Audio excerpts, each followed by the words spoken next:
Hi fellow travellers, this is Travel the World. Today's video is on Italy. Where is best to go in Italy, what's Italy known for, and what to do in Italy. We hope you enjoy our footage, and if you do, please subscribe.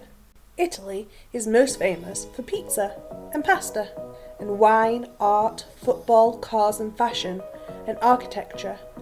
We're going to go through some amazing destinations, cities, and places to visit in Italy. We hope you enjoy. Our first destination has to be Lake Como. It's one of the most beautiful lakes in the world.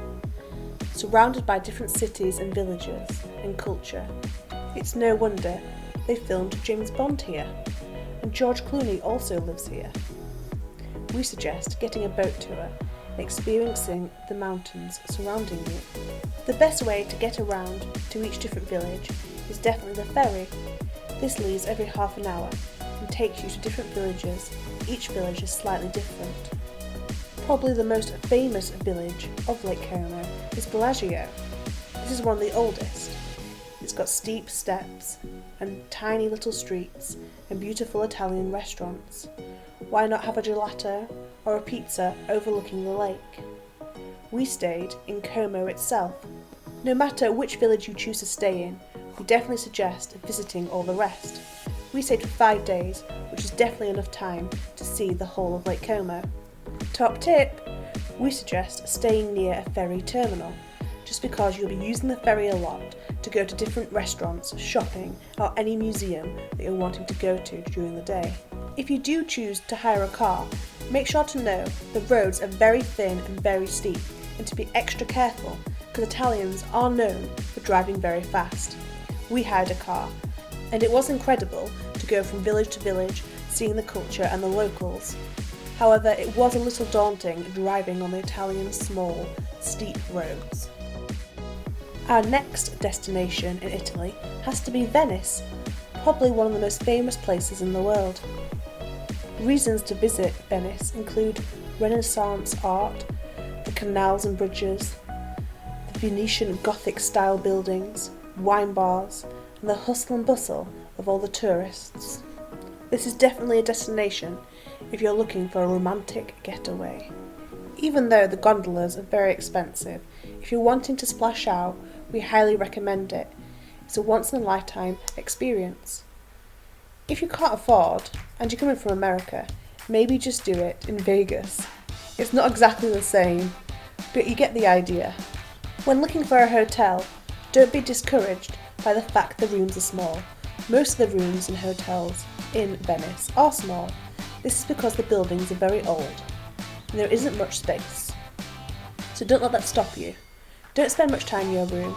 Go and explore and see the beautiful city. We suggest going to St. Mark's Square, having a pizza, watching people dance, chat and drink, and just soaking in the culture. Also, why don't you see the Canal Grande, Ponte di Rialto, and many other beautiful sights, such as the Bridge of Sighs. Top tip, try not to go in the height of summer. This is because some of the buildings are very old and don't have aircon. Also, the canals can become a little bit smelly, which doesn't sound great. They're not normally smelly, however when it's really hot this can happen and can ruin a trip. So try and go in spring or autumn. Our next Italian getaway destination has to be Florence. With over 13 million people each year visiting it, it's definitely a must. Florence is the capital of the Tuscany region of Italy. The city is known for its culture, Renaissance art, architecture and monuments. Described as the City of Dreams by Mark Twain, this city has everything from shopping to museums to architecture to mesmerising views at every turn. Our favourite part of Florence has to be walking down the cobblestone streets and just looking at the old buildings and finding a cute little cafe and having a nibble, food, pizza, drinks and just watching the locals come and go. Make sure to look out for the Statue of David, the Florence Cathedral, Palazzo Vecchio, Ponte Vecchio, Palazzo Pitti, and Point Vecchio, which is an extremely famous and old bridge and definitely worth visiting. We can't talk about Italy without mentioning Rome, with its ancient sites and sacred places. I'm sure everyone's heard of the Colosseum, and if you haven't, it's definitely worth a visit. Throw a coin and make a wish in Trevi Fountain, which is one of the most famous fountains in the world. Get an amazing Instagram photo with an artisanal gelato from most street corners. If you're wanting to sit and chill for a bit, we suggest pausing on the Spanish Steps. This is a beautiful area to watch people come and go, look at the architecture, and just soak in the Italianisms of Rome. Rome is a very large city, so we suggest getting a hop-on, hop-off tour bus, so you can go to every museum and restaurant and destination you want to, without having to do a lot of walking and tiring yourself out. Because in summer, it can get very hot. Or splash out a little and go on a Segway tour. This is our favourite thing to do in every city, and it's a great way to navigate your way through the city and see things you wouldn't expect. These tours in Rome normally last around 3 hours. Our next Italian getaway has to be Pisa, which is an hour's train journey from Florence. It goes without saying, the most famous part of Pisa has to be the Leaning Tower of Pisa.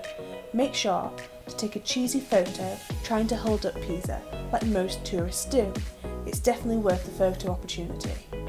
If you're wanting to go up the tower, it can take a few hours to queue, so make sure you've got that in your itinerary.